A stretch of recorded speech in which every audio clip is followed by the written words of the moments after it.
Institut Pertanian Bogor dengan bangga mempersembahkan karya kami yang berjudul Suplemen Subasa. Suplemen gulma bandotan dengan kitosan limbah udang sebagai sumber nutrien untuk optimalisasi kualitas pakan unggas berbasis potensi kearifan lokal.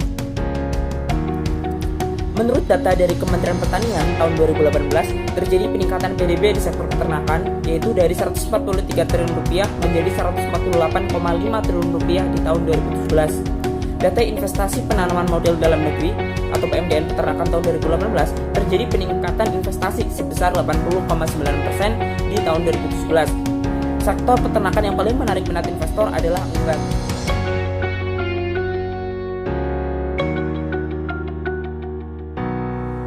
Masalah di sektor peternakan berupa sebanyak 60-70% biaya operasional produksi dihabiskan untuk memenuhi kebutuhan pakan. Pakan yang beredar di pasaran berupa pakan komersial yang berbahan baku impor dan mengandung antibiotik. Penggunaan antibiotik dapat meninggalkan residu mikroba patogen yang dapat menimbulkan bahaya. Berdasarkan data dari Kementerian Kelautan Perikanan, udang merupakan komoditas ekspor perikanan terbesar di Indonesia. Industri udang beku segar menyumbang limbah sebanyak 25% dari total produksi berupa kepala dan kulit. Padahal, limbah udang masih memiliki nilai nutrisi untuk dikonsumsi. Menurut Sukamto 2007, pemberian tepung daun bandotan sebesar 3% dalam pakan dapat meningkatkan pertumbuhan dan meningkatkan efisiensi pakan. Karena jumlah limbah udang dan gulma bandotan tersedia cukup banyak dan melimpah dan memiliki potensi yang besar, maka kedua bahan tersebut dapat digunakan sebagai bahan baku pembuatan suplemen pakan unggas yaitu suplemen subasa, sehingga dapat dijadikan sebagai alternatif penyelesaian masalah keterbatasan pakan serta pemenuhan pakan sehat yang ramah lingkungan berbasis kearifan lokal. Alat dan bahan yang digunakan dalam pembuatan ekstrak gulma bandotan seperti blender, ayakan, aquades, dan gulma bandotan. Kemudian, berikut ini adalah tahap pembuatan ekstrak bandotan.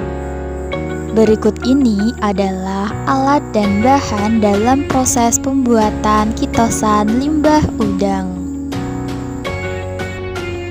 Proses pembuatan kitosan limbah udang diawali dengan proses pengeringan, penghalusan, pengayakan, lalu tambahkan NaOH, HCl, dan cuci dengan aquades.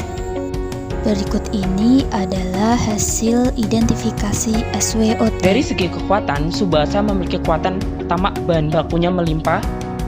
Dari segi kelemahan, unggas merupakan hewan yang suka pakan dengan warna mencolok. Opportunity atau peluang, pertama Subasa hadir sebagai pakan yang dapat menekan biaya produksi. Memungkinkan adanya pesaing baru sehingga perlu pengujian hak atas kekayaan intelektual. Identifikasi segmentation, targeting, and positioning. Segmentation yaitu masyarakat, khususnya masyarakat pedesaan. Targeting yaitu peternak baik kecil, menengah, maupun besar. Positioning peran suplemen Subasa sebagai pakan ternak yang aman. Analisis jangka pendek, menengah, dan panjang. Analisis jangka pendek dilakukan pada minggu pertama hingga kelima. Perencanaan jangka menengah dilakukan bulan kedua hingga kelima. Perencanaan jangka panjang dilakukan di tahun kedua hingga tahun kelima. Berikut ini adalah estimasi harga dari komponen suplemen Subasa. Biaya operasional suplemen Subasa, harga pokok penjualan, dan laba suplemen Subasa. Subasa dapat dijadikan sebagai pakan ternak dan juga alternatif pengurangan limbah. Peran stakeholder terkait sangat membantu keberlangsungan Subasa.